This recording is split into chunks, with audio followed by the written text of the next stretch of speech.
Olá, terceiro ano, tudo bem com vocês?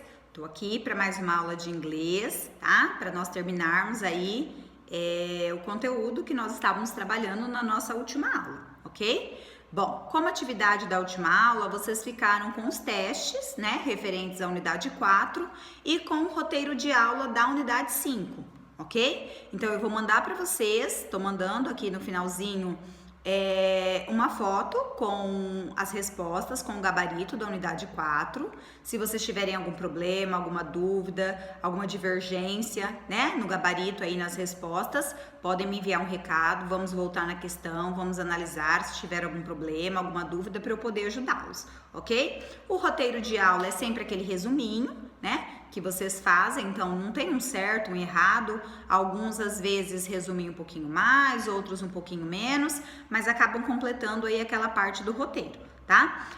Na unidade 5, nós trabalhamos com o passado simples e passado contínuo, ok? Hoje nós vamos finalizar os tempos verbais, então a unidade 6, ela vai trazer para vocês a questão do present perfect, que vai ser aí o último tempo verbal que nós vamos trabalhar aqui na apostila, tá? Então, lá no comecinho do capítulo 6, a apostila vai falar do present perfect. O que é o present perfect? O present perfect é um tempo composto, tá? Composto por dois verbos. Ele vai ser composto pelo verbo have, que às vezes vai virar has, quando for he, she ou it, tá? Então, é have ou has, mais um segundo verbo, que aí vai depender qual verbo nós vamos usar, no past participle, no passado particípio. O que é o past participle? Terceira coluna, tá? Terceira coluna de verbos, ok? Se vocês pegarem a apostila de vocês, na página 397, 398, 399, vocês vão encontrar lá uma lista com os verbos, tá? Essa lista, ela vai ser composta por 4 colunas. Então, vocês vão ter lá a translation, que é a tradução, o verbo no infinitivo, tá? O verbo no infinitivo, o simple past, o passado simples, e o past participle, o passado particípio, tá? Lembrando que essa lista de verbos é uma lista de verbos irregulares, tá? Então, os verbos regulares, que são aqueles verbos terminados por ed, eles não estão na lista. Então, a terceira coluna, né, tira a questão da tradução, e aí sobram 3 colunas. Então, a última coluna vocês não vão encontrar dos verbos regulares. Por quê? Porque se o verbo for regular no passado, se ele tiver ed, o past participle, o passado particípio, ele também vai ser regular, ele também vai ter ed, ok? Então, esse tempo, esse present perfect, esse presente perfeito, a estrutura ela é formada dessa forma que eu falei para vocês. Ela é composta pelo have ou pelo has, mais um verbo na terceira coluna, tá? Deixa eu pegar e mostrar para vocês aqui, para vocês darem uma olhadinha. Ó, por exemplo, nós temos aqui, I have been to Africa, tá? Então, olha aqui o tempo composto, ó, have been, o have é a terceira coluna do verbo be. She has traveled, então olha lá, has traveled é um verbo regular, ele termina por ed. Então, observem aqui o que eu falei, ó, ou eu uso have ou eu uso has, mais um verbo na terceira coluna, tá? Olha lá, they have been, lá na outra folha, ó, we have traveled, I have just arrived, tá? I have just got, então olha lá, has already finished. Vocês podem ver que nós temos ou have ou has, mais o verbo na terceira coluna, certo? Esse present perfect, terceiro ano, é um tempo mais complicado, por quê? No português, nós não temos esse tal de presente perfeito, tá? Mas o presente perfeito, ele é usado para indicar ou um presente ou um passado, tá? O que vai diferenciar? Por que eu não uso presente simples, passado simples e tenho que usar o presente perfeito?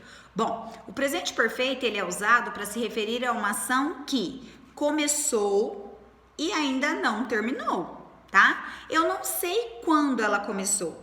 Ou uma ação que aconteceu, mas eu não sei quando aconteceu.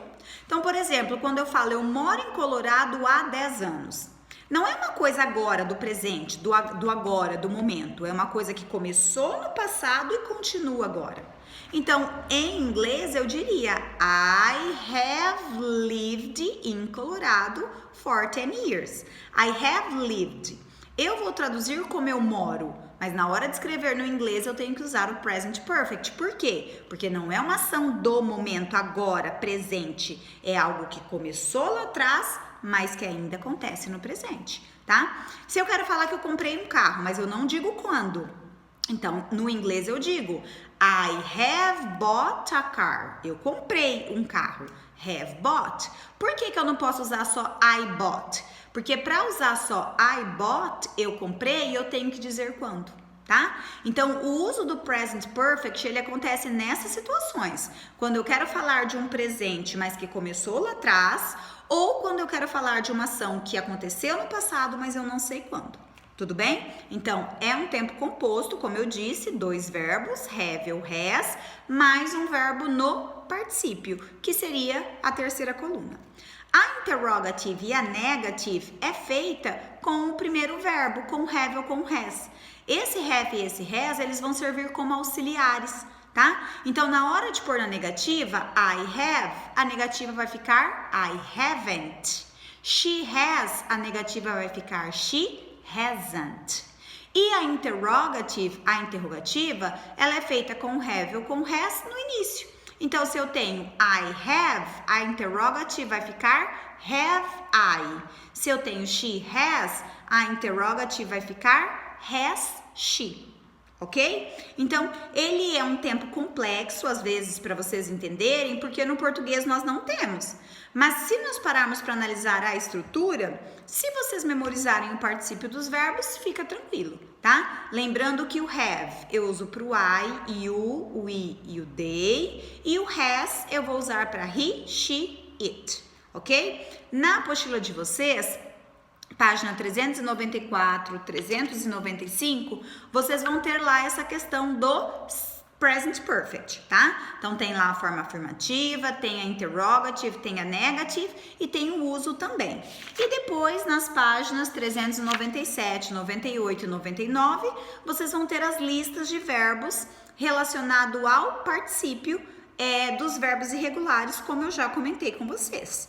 Tudo bem? Bom, para essa aula de hoje, então, eu já havia dito no início, né? Vocês vão fazer aquela parte dos testes da unidade 5 e vão fazer também a parte do roteiro de aula desse present perfect, tá? Então, farão a página 402 e a página 403. Só a primeira parte, tá? Na 403, vocês vão fazer só a primeira parte que está relacionada ao present perfect.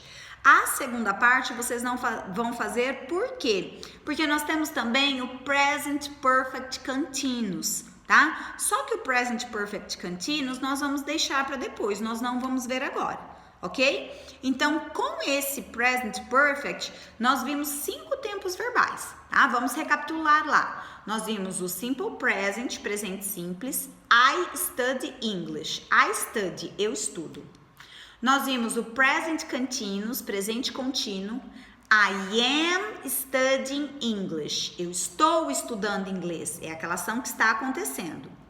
Simple past, passado simples, I studied English yesterday. I studied English yesterday. Eu estudei inglês ontem. Past continuous, passado contínuo. I was studying English when you arrived. I was studying. Eu estava estudando inglês quando você chegou. E vimos agora o present perfect. I have studied English. Eu estudei inglês quando eu não sei, tá? Então, são 5 tempos verbais principais. Vocês vão fazer os exercícios que eu pedi, ok? Vão finalizar os testes da unidade 5, vão fazer o roteirinho de aula da unidade 6, da parte do present perfect.